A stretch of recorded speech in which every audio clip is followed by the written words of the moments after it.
Hi all, welcome to study win PSC. Previous ഇയറിലെ 10th prelims maths 10 questions ആണ് ഇന്നത്തെ ഈ ക്ലാസ്സിൽ എക്സ്പ്ലെയിൻ ചെയ്യുന്നത്. ഈ ചോദ്യപേപ്പറിൽ തന്നെ 10 ചോദ്യങ്ങൾ ഇന്നലെ എക്സ്പ്ലെയിൻ ചെയ്തിട്ടുണ്ടായിരുന്നു. ആ വീഡിയോയുടെ ലിങ്ക് ഈ വീഡിയോയുടെ താഴെയുള്ള കമൻറ്റ് ബോക്സിൽ ഉണ്ട്. എല്ലാവരും അതും കൂടെ പോയി കണ്ട് പഠിക്കണേ. പിന്നെ നിങ്ങളോട് വേറൊരു കാര്യം കൂടെ പറയാനുണ്ട്. കമ്പനി ബോർഡ് LGSന് വേണ്ടി സ്റ്റഡി വിൻ PSC ഒരു മാത്സ് കോഴ്സ് സ്റ്റാർട്ട് ചെയ്യുന്നുണ്ട്. താല്പര്യമുള്ളവർ കോഴ്സിൽ ജോയിൻ ചെയ്യുക. കോഴ്സിൻ്റെ ഡീറ്റെയിൽസ് ഈ വീഡിയോയുടെ താഴെയുള്ള കമൻറ്റ് ബോക്സിൽ പിൻ ചെയ്ത് വെച്ചിട്ടുണ്ട്. കോഴ്സിൽ ജോയിൻ ചെയ്യാൻ താല്പര്യമുള്ളവർ സ്റ്റഡി വിൻ PSCയുടെ ടെലഗ്രാം ചാനലിലൂടെ എനിക്കൊരു പേഴ്സണൽ മെസ്സേജ് അയയ്ക്കുക. ഓക്കെ. ഫസ്റ്റ് ക്വസ്റ്റ്യൻ, ഒറ്റയാനെ കണ്ടെത്തുക. 169, 144, 900, 125. സൊല്യൂഷൻ. ഒറ്റയാനെ കണ്ടുപിടിക്കാനായിട്ട് ചെയ്യേണ്ടത്, തന്നിരിക്കുന്നവയിൽ ഒരെണ്ണത്തിനൊഴികെ ബാക്കിയുള്ള എല്ലാ നമ്പേഴ്സിനും ഒരു കോമൺ ഫീച്ചർ ഉണ്ടായിരിക്കും. ഈ കോമൺ ഫീച്ചർ ഇല്ലാത്ത ഒരെണ്ണം അതായിരിക്കും ഒറ്റയാൻ. അപ്പോൾ ഈ തന്നിരിക്കുന്ന നമ്പേഴ്സിന് എന്തെങ്കിലും കോമൺ ഫീച്ചേഴ്സ് ഉണ്ടോ എന്ന് നോക്കാം. അപ്പോൾ ഇവിടെ 169, 144, 900, 125. ഇവിടെ 169, 144, 900 ഇത് മൂന്നും പെർഫെക്റ്റ് സ്ക്വയേഴ്സ് ആണ്. 125 ഒരു പെർഫെക്റ്റ് ക്യൂബാണ്. അതായത് ഈ 169 13ൻ്റെ സ്ക്വയറാണ്, 144 12ൻ്റെ സ്ക്വയറാണ്, 900 30ൻ്റെ സ്ക്വയറാണ്, 125 5ൻ്റെ ക്യൂബാണ്. അപ്പോൾ ഇവിടെ കോമൺ ഫീച്ചർ എന്ന് പറയുന്നത് പെർഫെക്റ്റ് സ്ക്വയർ ആണ്. അതിൽ നിന്ന് വ്യത്യാസമായതാണ് പെർഫെക്റ്റ് ക്യൂബായ 125. അപ്പോൾ ഇവിടുത്തെ ആൻസർ ഓപ്ഷൻ ഡി 125 ആണ്. അടുത്ത ചോദ്യം, ABDC EFHG MNPO. Solution. ABDC ഇതെങ്ങനെ EFHG ആയെന്ന് നോക്കുക. അതുപോലെ ഇവിടെ എന്ത് വരുമെന്ന് കണ്ടുപിടിക്കണം. അപ്പോൾ ഇവിടെ ABDC EFHG ഇത് പെട്ടെന്ന് തന്നെ മനസ്സിലാക്കാൻ പറ്റുന്നുണ്ട്. ABCD എന്ന് വന്നു കഴിഞ്ഞാൽ AB വരെ ഒരുപോലെ വന്നു. അത് കഴിഞ്ഞ് CD ആയപ്പോൾ അതങ്ങ് തിരിഞ്ഞു, DC ആയി. അപ്പോൾ ABDC ABCD കഴിഞ്ഞ് കഴിഞ്ഞാൽ അടുത്ത 2 ലെറ്റർ EF ആണ്. EF അതുപോലെ വന്നു. അത് കഴിഞ്ഞിട്ട് EF കഴിഞ്ഞാൽ പിന്നെ GH എന്നുള്ളത് തിരിച്ചു വന്നു, അതായത് തിരിച്ചെഴുതി HG. അപ്പോൾ ഇനി അടുത്തതോ GH കഴിഞ്ഞാൽ പിന്നെ അടുത്ത 2 ലെറ്റർ IJ ആണ്. IJ അതുപോലെ വന്നു. അത് കഴിഞ്ഞുള്ള പിന്നെയുള്ള 2 ലെറ്റർ തിരിഞ്ഞു വന്നു. IJ KL എന്നുള്ളത് LK വരും. LK ഇനി ബാക്കി MNPO എന്ന് നോക്കാം. KL കഴിഞ്ഞാൽ പിന്നെ L കഴിഞ്ഞാൽ പിന്നെ അടുത്ത 2 ലെറ്റർ MN ആണ്. MN കഴിഞ്ഞുള്ള 2 ലെറ്റർ തിരിഞ്ഞു വരും. OP എന്നുള്ളത് PO ആവും. അപ്പോൾ ഇതിങ്ങനെയാണ് വന്നിട്ടുള്ളത്. അപ്പോൾ ഇവിടുത്തെ ആൻസർ ഓപ്ഷൻ സി IJLK. അടുത്ത ചോദ്യം, 4, 2, 1, 1/2 സൊല്യൂഷൻ. അപ്പോൾ ഈ സീരീസ് എങ്ങനെയാണ് വന്നിരിക്കുന്നത് നോക്കുക. 4, 2, 1, 1/2. അപ്പോൾ ഈ സീരീസ് എങ്ങനെയാണ് വന്നിരിക്കുന്നത് നോക്കുക. എന്നിട്ട് ഇവിടെ എന്താ വരുന്നതെന്ന് കണ്ടുപിടിക്കണം. അപ്പോൾ ഇതൊരു സിമ്പിൾ സീരീസ് അല്ലേ. ഇത് കണ്ടപ്പോൾ തന്നെ മനസ്സിലായി. 4ൻ്റെ പകുതിയാണ് 2, അതായത് 4/2 2. 2ൻ്റെ പകുതിയാണ് 1, അതായത് 2/2 1. 1 അരയായി, അതായത് 1 1/2 ആയി, അതായത് 1ൻ്റെ പകുതിയാണ് അര. അപ്പോൾ 1/2 ആണ് അര. അപ്പോൾ ഇത് 2 കൊണ്ട് ഡിവൈഡ് ചെയ്താണ് ഈ സീരീസ് വന്നിട്ടുള്ളത്. അപ്പോൾ ഈ 1/2ൻ്റെ പകുതി എത്രയാണ്? 1/4. അരയുടെ പകുതി 1/4. അങ്ങനെ അങ്ങ് ഓർത്താലും മതി.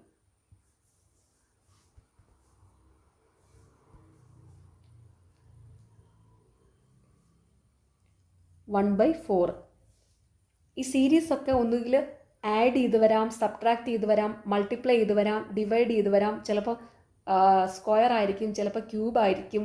അപ്പോൾ അങ്ങനെയുള്ള എന്തെങ്കിലും ഒരു പ്രത്യേകത കാണും. അപ്പോൾ നമ്മളതൊന്ന് ജസ്റ്റ് നോക്കുക. ചില സീരീസൊക്കെ ഇതുപോലെ സിമ്പിൾ ആയിരിക്കും, ചിലത് ഇച്ചിരി ടഫായിരിക്കും. അപ്പോൾ അത് പ്രാക്ടീസ് കൊണ്ടങ്ങ് നമുക്ക് കാണുമ്പോൾ തന്നെ ഓർമ്മ വരും. ഈ ക്യൂബും സ്ക്വയറും ഒക്കെ ചിലപ്പം ക്യൂബിൽ നിന്ന് സ്ക്വയറിൽ നിന്ന് 1 കുറയ്ക്കുക, 2 കുറയ്ക്കുക, ഇതൊക്കെ കുറച്ചങ്ങ് പ്രാക്ടീസ് ചെയ്ത് കഴിയുമ്പോൾ ഇതിങ്ങനെയാണെന്ന് നമുക്ക് അങ്ങോട്ടൊരു ഐഡിയ കിട്ടും കേട്ടോ. അടുത്ത ചോദ്യം, A = അധികം, B = ന്യൂനം, C = ഗുണനം ആയാൽ 20C 3A 6B 15ൻ്റെ വില എത്ര? സൊല്യൂഷൻ. ഈ തന്നിരിക്കുന്ന പോലെ സൈൻ ഇട്ട് കൊടുത്തിട്ട് സോൾവ് ചെയ്താൽ മതി. അപ്പോൾ ഇവിടെ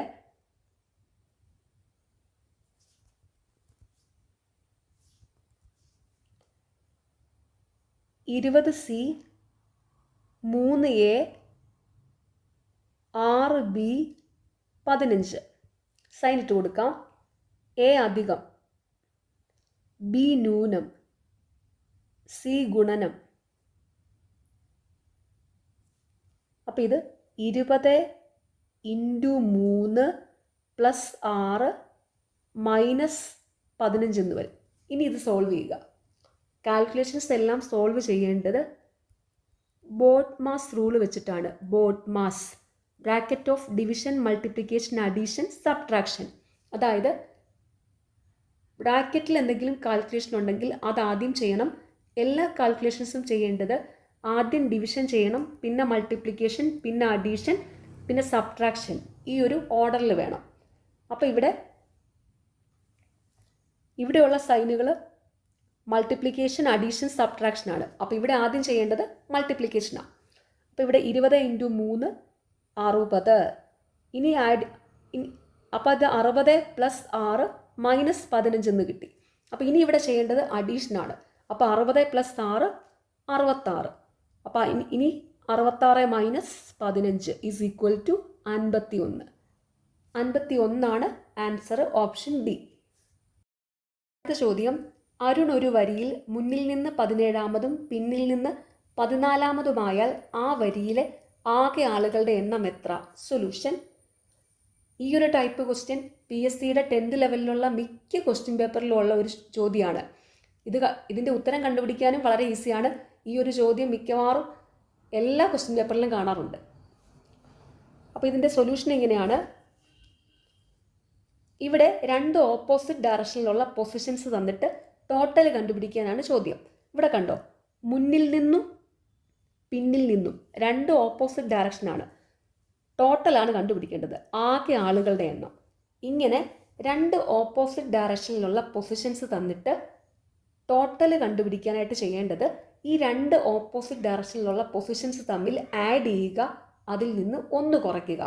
അതൊരു ഫോർമുലയായിട്ട് പറയുമ്പം 2 ഓപ്പോസിറ്റ് ഡയറക്ഷനിലുള്ള പൊസിഷൻസ് എമ്മും എന്നും ആയാൽ അവിടുത്തെ ടോട്ടൽ T = m + n - 1 ആയിരിക്കും.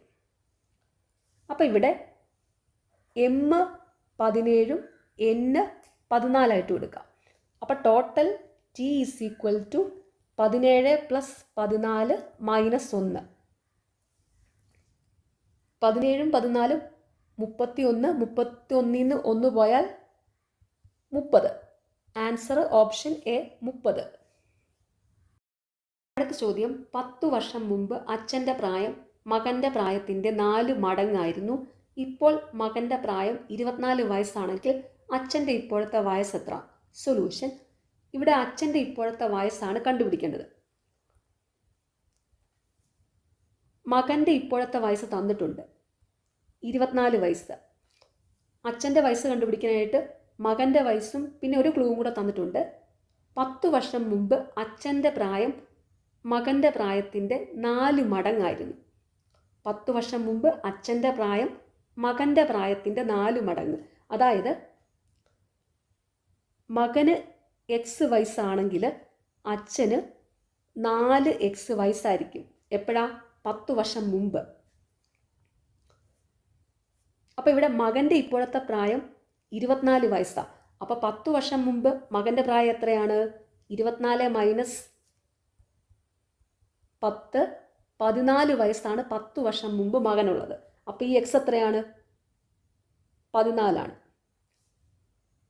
അപ്പോൾ 10 വർഷം മുമ്പ് അച്ഛൻ്റെ വയസ്സോ 4x അല്ലേ? അപ്പോൾ ഇത് 4 × 14 56 വയസ്സാണ് അച്ഛന് 10 വർഷം മുമ്പ്. അപ്പോൾ അച്ഛൻ്റെ ഇപ്പോഴത്തെ വയസ്സോ 56 + 10 66 വയസ്സാണ്. അപ്പോൾ ഇവിടുത്തെ ആൻസർ ഓപ്ഷൻ ബി 66.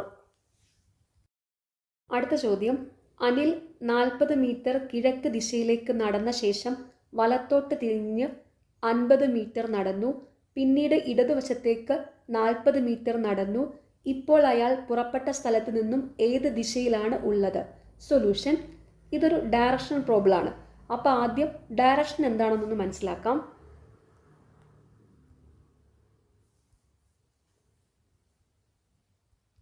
ഇവിടെ മുകളിൽ നോർത്ത്, താഴെ സൗത്ത്, ലെഫ്റ്റ് സൈഡിൽ വെസ്റ്റ്, റൈറ്റ് സൈഡിൽ ഈസ്റ്റ്. നോർത്ത് വടക്ക്, സൗത്ത് തെക്ക്, ഈസ്റ്റ് കിഴക്ക്, വെസ്റ്റ് പടിഞ്ഞാറ്. ഇങ്ങനെയാണ് ഡയറക്ഷൻ. മുകളിൽ നോർത്ത്, താഴെ സൗത്ത്, ഇതെല്ലാവർക്കും അറിയാവുന്ന കാര്യമാണ്. വെസ്റ്റും ഈസ്റ്റും കാണുമ്പോൾ ഒരു കൺഫ്യൂഷനുണ്ട്. അപ്പോൾ അതിനായിട്ടൊരു ക്ലൂ പറഞ്ഞുതരാം. വെസ്റ്റും ലെഫ്റ്റും പറയുമ്പോൾ ഒരു സിമിലാരിറ്റി ഉണ്ട്. West left, west left. അപ്പോൾ വെസ്റ്റ് വരുന്നത് ലെഫ്റ്റ് സൈഡിലും ഈസ്റ്റ് വരുന്നത് റൈറ്റ് സൈഡിലും ആയിരിക്കും. അതങ്ങനെ അങ്ങ് ഓർത്ത് വയ്ക്കുക. ഇനി ഈ നോർത്തിനും ഈസ്റ്റിനും ഇടയിൽ വരുന്ന ഡയറക്ഷൻ നോർത്ത് ഈസ്റ്റ് ആണ്. ആ ഇടയിൽ വരുന്നെന്ന് പറയുമ്പം ആ 2 ഡയറക്ഷൻ ചേർത്തങ്ങ് എഴുതിയാൽ മതി. ഇനി ഈ സൗത്തിനും ഈസ്റ്റിനും ഇടയിൽ വരുന്നത് ഈ 2 ഡയറക്ഷൻ ചേർത്ത് എഴുതുന്നു, സൗത്ത് ഈസ്റ്റ്. അടുത്തത് ഈ സൗത്തിനും വെസ്റ്റിനും ഇടയിൽ വരുന്നത് 2 ഡയറക്ഷൻ അങ്ങ് ചേർത്ത് എഴുതുക, സൗത്ത് വെസ്റ്റ്. അതുപോലെ നോർത്തിനും വെസ്റ്റിനും ഇടയിൽ വരുന്നത് ഈ 2 ഡയറക്ഷൻ അങ്ങ് ചേർത്ത് എഴുതും, നോർത്ത് വെസ്റ്റ്. ഇങ്ങനെയാണ് ഡയറക്ഷൻ്റെ ഫിഗർ. ഇത് ഓർത്ത് വയ്ക്കുക. അപ്പോൾ ഇവിടെ ഈ ചോദ്യത്തിൻ്റെ ഫിഗർ വരയ്ക്കാം. അനിൽ 40 മീറ്റർ കിഴക്ക് ദിശയിലേക്ക് നടന്നു. അപ്പോൾ ഈ ഒരു പോയിന്റിൽ അനിൽ നിൽക്കുവാണ്. ഇവിടുന്ന് 40 മീറ്റർ കിഴക്ക് ദിശയിലേക്ക് നടന്നു, ഇങ്ങോട്ട് ഈസ്റ്റിലോട്ട്. നടന്ന ശേഷം വലത്തോട്ട് തിരിഞ്ഞ് 50 മീറ്റർ നടന്നു. അപ്പോൾ ഒരു കാര്യം കൂടി ഇവിടെ ഓർത്ത് വയ്ക്കണം. ഒരു ഡയറക്ഷനിൽ നിന്ന് വലത്തോട്ട് തിരിയാനായിട്ട് ക്ലോക്ക് വൈസ് ഡയറക്ഷനിൽ മൂവ് ചെയ്യണം. ഒരു സ്ഥലത്ത് നിന്ന് ഇടത്തോട്ട് തിരിയാനായിട്ട് ആൻറ്റി ക്ലോക്ക് വൈസ് ഡയറക്ഷനിൽ മൂവ് ചെയ്യണം. ഓർത്ത് വെച്ചോണം. ഒരു സ്ഥലത്ത് നിന്ന് വലത്തോട്ട് തിരിയാൻ ക്ലോക്ക് വൈസ് ഡയറക്ഷനിൽ മൂവ് ചെയ്യണം, ഇടത്തോട്ട് തിരിയാൻ ആൻറ്റി ക്ലോക്ക് വൈസ് ഡയറക്ഷനിൽ മൂവ് ചെയ്യണം. അപ്പോൾ ഇവിടെ അനിൽ 40 മീറ്റർ കിഴക്ക് ദിശയിലേക്ക് നടന്ന ശേഷം വലത്തോട്ട് തിരിഞ്ഞ് 50 മീറ്റർ നടന്നു.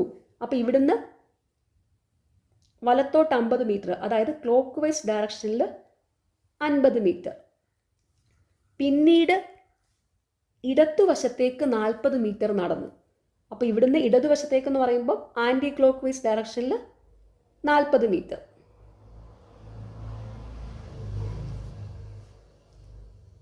അപ്പോൾ ഇവിടുന്ന് യാത്ര ചെയ്ത് ഇവിടെ എത്തി.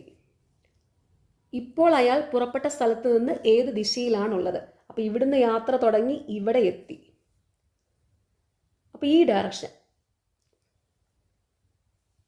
ഡയറക്ഷനാണ് കണ്ടുപിടിക്കേണ്ടത്. അപ്പോൾ ഈ ഡയറക്ഷൻ എന്ന് വെച്ചാൽ എന്താണ്?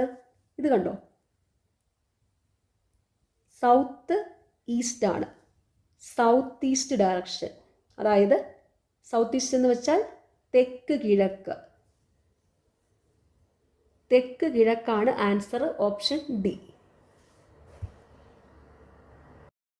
അടുത്ത ചോദ്യം, താഴെ തന്നിരിക്കുന്ന പദങ്ങളെ അർത്ഥവത്തായി ക്രമീകരിക്കുക. മേശ, മരം, തടി, വിത്ത്, ചെടി. സൊല്യൂഷൻ. അപ്പോൾ ഇതിനെ ഒന്ന് അറേഞ്ച് ചെയ്യണം.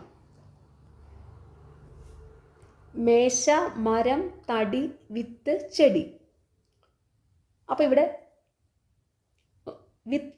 വിത്തിട്ടാണ് ചെടി ഉണ്ടാവുന്നത്. ചെടി വളർന്നു കഴിയുമ്പോൾ അത് മരമായിട്ട് മാറും. മരം വെട്ടിയത് തടിയാക്കും. തടി കൊണ്ട് മേശ ഉണ്ടാക്കും. അപ്പോൾ ഇവിടെ എങ്ങനെയാണ് വരേണ്ടത്? ആദ്യം വിത്ത് വരണം, വിത്തിട്ട് ചെടി ഉണ്ടാവും. അപ്പോൾ അടുത്തത് ചെടി വന്നു. ചെടി വളർന്നാലോ മരമാകും. അപ്പം മരം വന്നു. മരം വെട്ടിമുറിച്ച് തടി ഉണ്ടാക്കും. മരം കഴിഞ്ഞ് തടി വരും.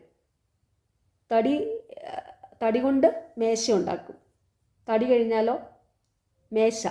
അപ്പോൾ ഇത് 4, 5, 2, 3, 1 എന്ന ഓർഡറിലാണ് വരുന്നത്. Answer option B. ചോദ്യം, B is equal to 2, bag is equal to 10 ആയാൽ ബുക്ക് ഈസ് ഈക്വൽ ടു എത്ര? സൊല്യൂഷൻ. അപ്പോൾ ഇത് വന്നിട്ടുള്ളത് ഇംഗ്ലീഷ് ആൽഫബറ്റിൻ്റെ പൊസിഷൻ വെച്ചിട്ടാണ്. ഈ B2 എന്നൊക്കെ കാണുമ്പോൾ തന്നെ മനസ്സിലായി ഇംഗ്ലീഷ് ആൽഫബറ്റിൻ്റെ പൊസിഷനാണെന്ന്. അപ്പോൾ ഇംഗ്ലീഷ് ആൽഫബറ്റിൻ്റെ പൊസിഷൻ എളുപ്പത്തിൽ ഓർത്ത് വയ്ക്കാൻ ഒരു കോഡുണ്ട്. കോഡ് ഇതാണ്: ഇജോറ്റി 5, 10, 15, 20, 25. അപ്പോൾ ഈ 5ാം പൊസിഷനിൽ, J 10ാം പൊസിഷനിൽ, O 15ാം പൊസിഷനിൽ, T 20ാം പൊസിഷനിൽ, Y 25ാം പൊസിഷനിൽ. അപ്പോൾ നിങ്ങൾ ഇങ്ങനെ ഓർത്ത് വെച്ചാൽ മതി: ഇജോറ്റി 5, 10, 15, 20, 25. ഓക്കെ. അപ്പോൾ ഇവിടെ B is equal to 2. B 2ാമത്തെ പൊസിഷനിലാണ്. ബാഗ് ഈസ് ഈക്വൽ ടു 10 ആണ്. അപ്പം ബാഗിൽ B 2ാമത്തെ പൊസിഷനിൽ, A 1ാമത്തെ പൊസിഷനിൽ, G 7ാമത്തെ പൊസിഷനിൽ. അപ്പോൾ ഇതൊന്ന് ആഡ് ചെയ്യാം. 2, 1, 3, 7, 10. അപ്പോൾ ഈ പൊസിഷൻസ് ആഡ് ചെയ്തപ്പോഴാണ് 10 കിട്ടിയിരിക്കുന്നത്. 2 + 1 + 7 ഈസ് ഈക്വൽ ടു 10. അപ്പോൾ ഇവിടെ മനസ്സിലായി പൊസിഷൻസ് ആഡ് ചെയ്തിട്ടാണ് വന്നിട്ടുള്ളത്. അപ്പോൾ ഇവിടെ ബുക്ക്, ബിയുടെ പൊസിഷൻ 2, ഓയുടെ പൊസിഷൻ 15. ഇവിടെ 2 ഓ ഉണ്ട് അല്ലേ, 2 15 വരും. കെയുടെ പൊസിഷൻ J 10 ആണെങ്കിൽ K എന്തായിരിക്കും? 11 ആയിരിക്കും. ഇനി പൊസിഷൻസ് ഒന്ന് ആഡ് ചെയ്യാം. 2 + 15 + 15 + 11. അപ്പോൾ ഇത്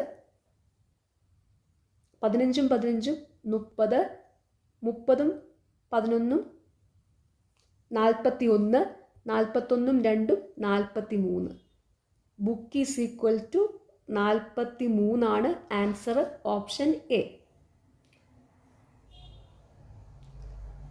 ഈ ഇജോറ്റി യൂസ് ചെയ്തിട്ട് ഇങ്ങനെ ഓർക്കാം. പിന്നെ നമുക്ക് ഇതിനിടയിലുള്ളത് ഓർത്ത് വയ്ക്കാനും ചെറിയ ചെറിയ ക്ലൂ ഉണ്ട്. എനിക്കറിയാവുന്നതൊക്കെ ഞാൻ നിങ്ങൾക്ക് പറഞ്ഞുതരാം. നിങ്ങൾക്കറിയാവുന്നത് താഴെ ഒന്ന് കമൻറ്റ് ചെയ്യണേ.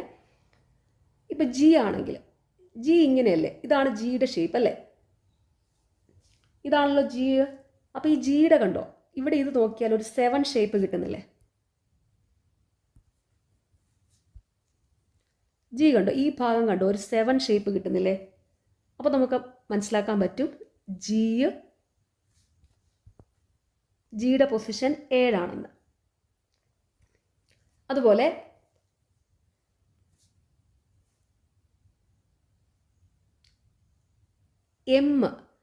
MW ഇത് വെച്ചിട്ട് 13ഉം 23ഉം ഓർത്ത് വയ്ക്കാം. അതായത് ഈ 3 ഉണ്ടല്ലോ, 3 ഇങ്ങനെയാണ് ഇരിക്കുന്നത്. M ഇങ്ങനെയാണ് ഇരിക്കുന്നത് അല്ലേ? ഈ എമ്മിനെ ഒന്നതേ, ഈ 3നെ എടുത്തതേ, 3 എടുത്ത് 3ൻ്റെ ഷേപ്പ് ഇങ്ങനെയാണല്ലോ. ഈ 3നെ എടുത്തതാ ഇങ്ങനെ ഒന്ന് എഴുതിയാൽ അത് W ആകുന്നുണ്ട്, ഇങ്ങനെ ഒന്ന് വെച്ചാൽ അത് M ആകുന്നുണ്ട്. അപ്പോൾ ഈ 3നെ ഒന്ന് തിരിച്ചു മറിച്ചു എഴുതിയാൽ W M ഒക്കെ ആവുന്നുണ്ട്. അപ്പം എമ്മിൻ്റെ പൊസിഷൻ 13, ഡബ്ല്യുവിൻ്റെ പൊസിഷൻ 23. 3 വെച്ചങ്ങ് ഓർത്താൽ മതി. M ആണ് ആദ്യം വരുന്നത്, അതുകൊണ്ട് M 13, W ആണ് രണ്ടാമത് വരുന്നത്, അതുകൊണ്ട് W 23. അങ്ങനെ വെച്ച് എമ്മും W ഓർക്കാം. അതുപോലെ ഈ H ഉണ്ടല്ലോ, H പറയുമ്പോഴത്തേക്കും H 8ാമത്തെ പൊസിഷനില്ല. H പറയുമ്പം എച്ചും എയ്റ്റും H8 അത് പറയുമ്പോൾ ഒരു സിമിലാരിറ്റി തോന്നുന്നുണ്ടല്ലോ, അപ്പോൾ അതങ്ങനെ അങ്ങ് ഓർത്ത് വെക്കാം, H8 ആയിട്ട്. അതുപോലെ എല്ല് 12ാമത്തെ പൊസിഷനിലാണ്. എല്ലും 12ഉം പറയുമ്പോൾ L12, അപ്പോൾ അത് പറയുമ്പോൾ അവിടെ ഒരു സിമിലാരിറ്റി വരുന്നുണ്ട്. അപ്പോൾ എല്ല് 12ാമെന്നാണെന്ന് അങ്ങനെ ഓർത്ത് വയ്ക്കാം.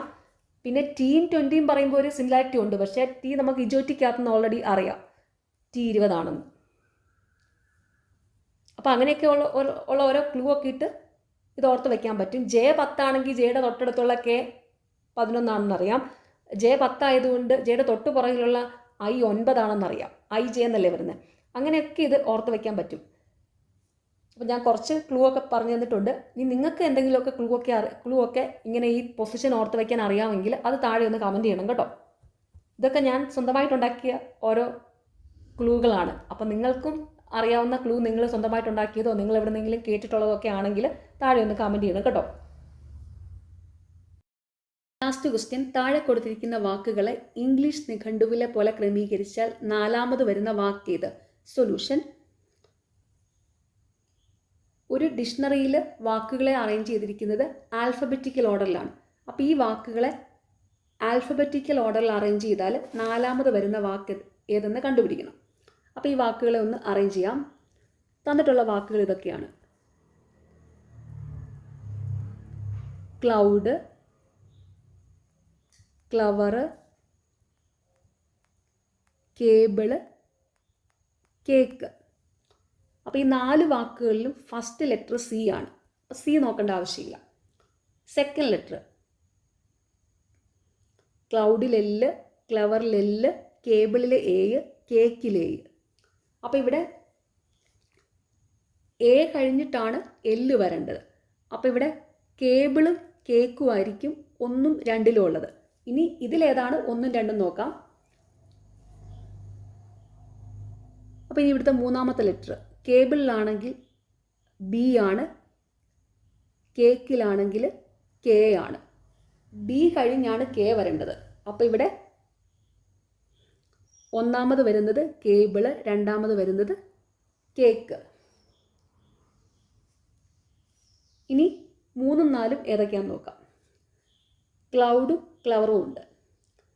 അപ്പോൾ ഇവിടുത്തെ ആദ്യത്തെ 2 ലെറ്റർ 2ലും സെയിം ആണ്, CL ആണ്. ഓക്കെ, ഇനി 3ാമത്തെ ലെറ്റർ നോക്കാം. ക്ലൗഡിലാണെങ്കിൽ O ആണ്, ക്ലവറിലാണെങ്കിൽ E ആണ്. E കഴിഞ്ഞിട്ടാണ് O വരുന്നത്. അപ്പോൾ ഇവിടുത്തെ 3ാമത്തെ വാക്ക് ക്ലവറാണ്, 4ാമത്തെ വാക്ക് ക്ലൗഡാണ്. അപ്പോൾ ഇവിടെ 4ാമത് വരുന്ന വാക്ക് ക്ലൗഡാണ്. Answer option A, cloud. Okay, നിങ്ങൾക്ക് ഈ ചാനൽ ഇഷ്ടപ്പെടുന്നുണ്ടെങ്കിൽ സബ്സ്ക്രൈബ് ചെയ്യണം, സപ്പോർട്ട് ചെയ്യണം, ഷെയർ ചെയ്യണം. പിന്നെ ഈ വീഡിയോയുടെ താഴെയുള്ള ഹൈപ്പ് എന്നുള്ള ഒരു ഓപ്ഷൻ ഉണ്ട്, അതും കൂടി ഒന്ന് ക്ലിക്ക് ചെയ്യുക. Okay, thank you.